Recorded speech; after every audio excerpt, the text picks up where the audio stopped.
The future prospects of the theme park, amusement and attractions business in this region is surprisingly bright. In fact, the potential for more and more visitors to this region's attractions is so substantial that PricewaterhouseCoopers anticipated in the latter part of last year that the $50 million in guest spending at parks and attractions in the Middle East in 2009 will quickly quadruple to over $200 million a year by the year 2011. Well, the reason is the sheer number of exciting projects being developed. To find out more, we have Gerry Robinson, who is Administrative Officer for the Amusement Industry Council of Europe. Gerry, thanks a lot for coming on Inside Business. Now, DEAL, the Dubai Entertainment, Amusement and Leisure Expo, is now in its 15th year. What do you think have been the major advances over this period in the business?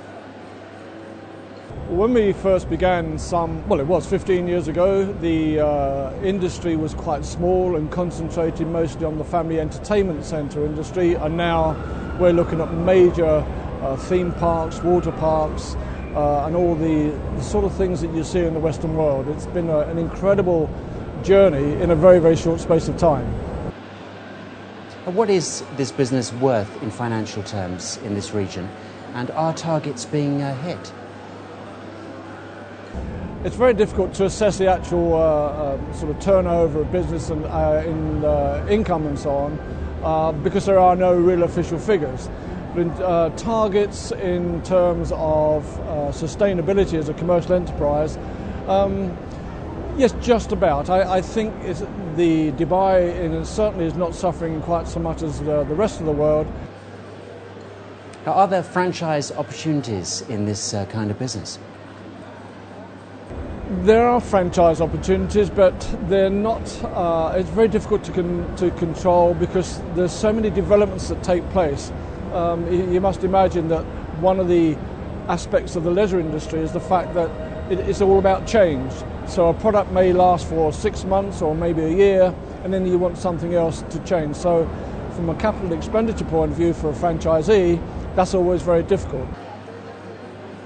Whose job is it to check the safety aspects, especially when it comes to some of the rides that we see in the amusement parks?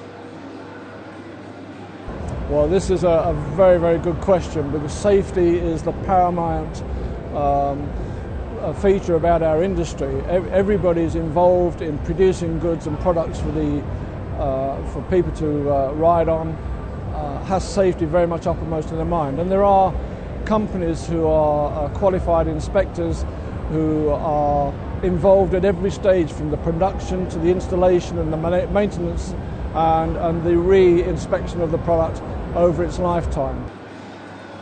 Now, there are some very large-scale projects we know about here, like Dubai Land, City of Arabia and so on.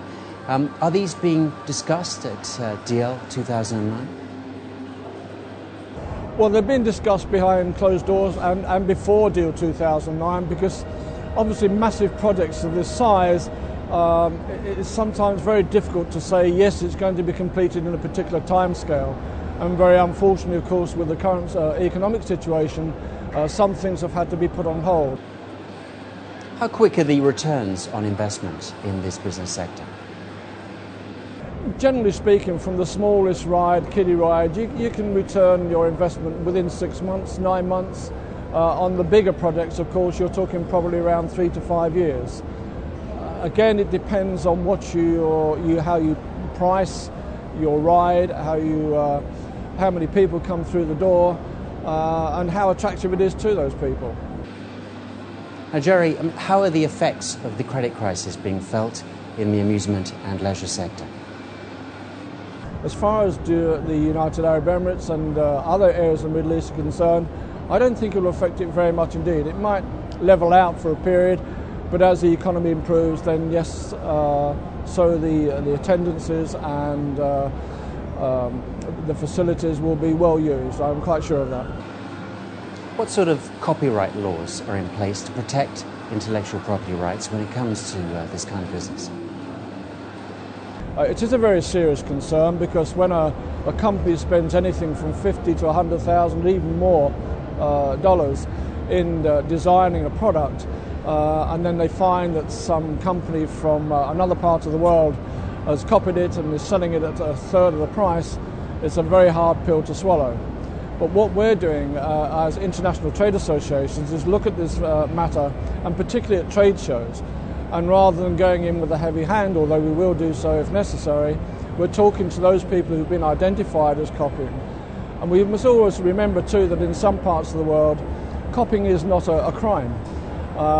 So therefore we have to educate people that when you come out into and try and sell your products in other parts of the world, and it turns out to be a copy, then we have to educate them to say, well, I'm sorry, you can't do that. Now, being a specialist in this field of work, Gerry, I have to ask you, what's your favourite ride? You won't believe this. I'm not a big ride person. I've been on one once, and it was 1 minute of sheer hell.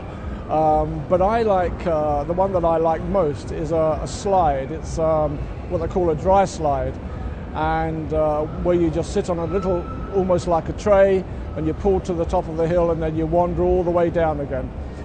That's great. All right, well, that's where we'll leave it for now. Gerry Robinson, many thanks for your time today coming on the programme. Greg, thank you very much indeed. Well, that's it for this edition of Inside Business. You can contact the programme by writing to ib@city7tv.com. Also follow what's happening on the programme via Twitter. It's inside_business. For now, from all of us on the team, goodbye and thanks for watching.